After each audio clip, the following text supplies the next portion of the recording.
The snow of Qilian Mountain gleams on Dunhuang's millennial frescoes, while silk road winds weave hearts miles apart. 20 artists from home and abroad journey over mountain and sea to keep a rendezvous with Dunhuang through time.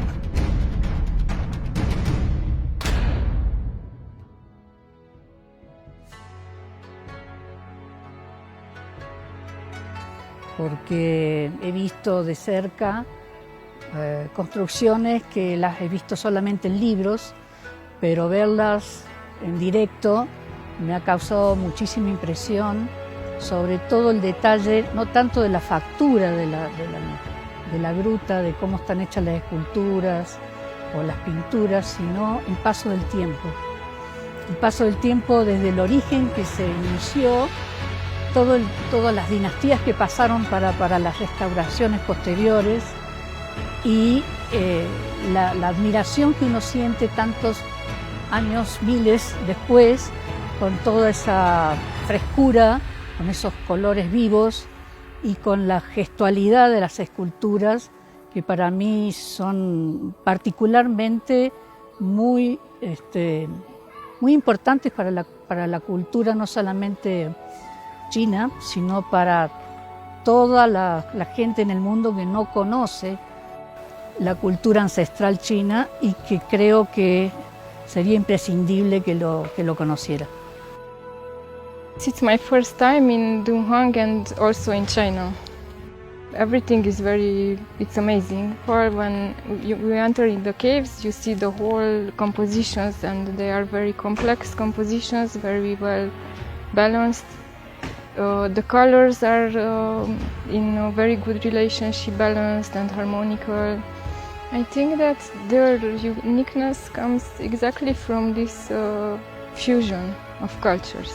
It was a very rich exchange of ideas and of learning new things, or the old techniques, or about the Chinese art, which we didn't know so much about. And with the Chinese artists, it was interesting. So I'm impressed of the richness of the culture I found here, and it's quite inspiring, all the mural paintings we found here. So it's really beautiful how they expressed and how they reacted on the technical problems of that age.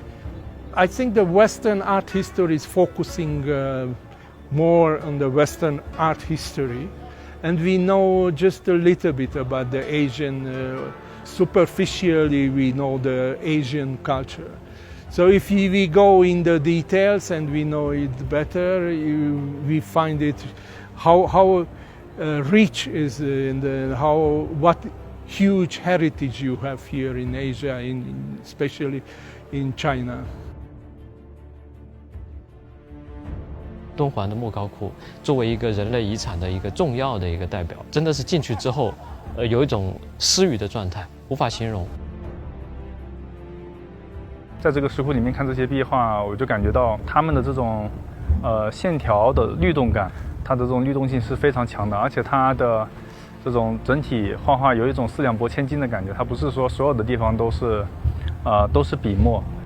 在敦煌壁画里面，其实西方人来看，他能找到西方绘画的影子；那么我们中国人去看呢，又能找到中国绘画早期绘画的这种影子。所以说，它就是一个典型的文化和艺术互相交融、互相借鉴的一个产物。